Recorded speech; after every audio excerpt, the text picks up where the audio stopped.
Shalom, selamat pagi Bapak Ibu, keluargaku yang dikasihi Tuhan Yesus. Pagi ini firman Tuhan saya ambil dari kitab Nehemia pasal 9 ayatnya yang ke-30.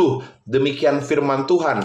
Namun bertahun-tahun lamanya engkau melanjutkan sabarmu terhadap mereka.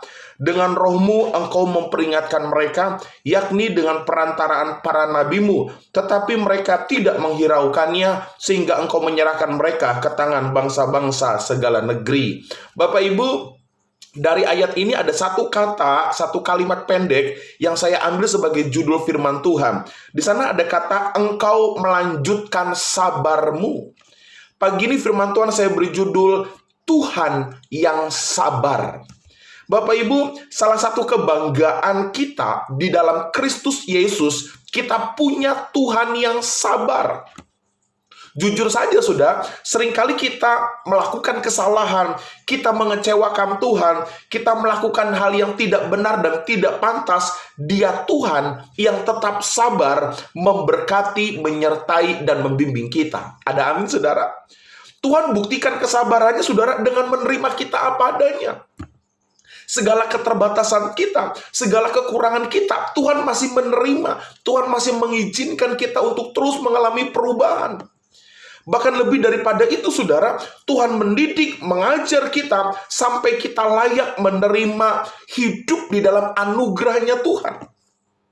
Terus saudara, Tuhan juga membuktikan kesabarannya dalam mendidik kita, memproses kita. Mungkin kita keras kepala, mungkin kita susah dididik saudara, atau mungkin kita sering memberontak. Tetapi Tuhan tetap proses kita menjadi pribadi yang lebih baik, lebih indah di hadapannya. Makanya Alkitab berkata, siapakah aku ini menjadi biji matamu?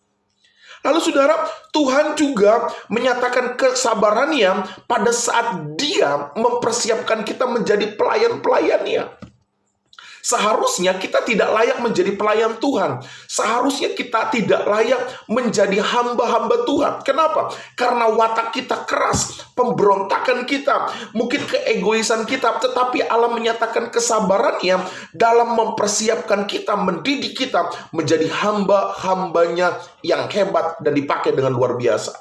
Bapak Ibu, dari penjelasan tadi jelas kita bersyukur kita punya Allah yang penuh dengan kesabaran. Nah, pagi ini dalam Nehemia pasal 9 ayat 30, Nehemia mengulang kembali, mereview kembali orang-orang Yahudi betapa Allah yang mereka sembah adalah Allah yang sabar, Allah yang melanjutkan sabarnya. Tetapi Nehemia tegur dengan keras, dengan perantaraan nabi-nabi Tuhan menyatakan kesabarannya, tetapi orang-orang Israel tidak menghiraukannya, sehingga Allah izinkan pemrosesan pendidikan diberlakukan oleh bangsa-bangsa lain. Bapak Ibu, pagi ini mari kita akan belajar bersama meresponi bagaimana sikap yang benar pada saat kita mempunyai Allah yang penuh dengan kesabaran. Sebagai anak-anak Tuhan, apa yang harus kita lakukan kalau kita sudah punya Allah yang sangat sabar, mendidik, memberkati kita? Yang pertama saudara, jelas jangan mempermainkan kesabaran Tuhan. Kalau kita punya Allah yang sabar, jangan pernah mempermainkan kesabaran Tuhan. Kita jadi anak-anak Tuhan yang tobat kumat.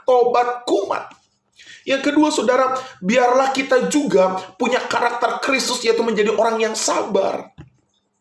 Kalau Allah kita sabar, jangan pernah mempermainkan kesabaran Tuhan. Dua, jadikan dirimu pribadi yang sabar. Yang ketiga, mari terus bangkit dan bertumbuh. Dan yang keempat, layani Tuhan lebih sungguh-sungguh. Karena orang yang melayani menyatakan syukur atas pemrosesan, pembentukan kesabaran dalam diri kita. Selamat pagi keluargaku. Mari berlomba-lomba kita hidup di dalam kesabaran. Pagi ini apapun aktivitasmu, jadilah anak-anak Tuhan yang sabar. Karena Allah kita adalah Tuhan yang sabar. Shalom, Tuhan berkati.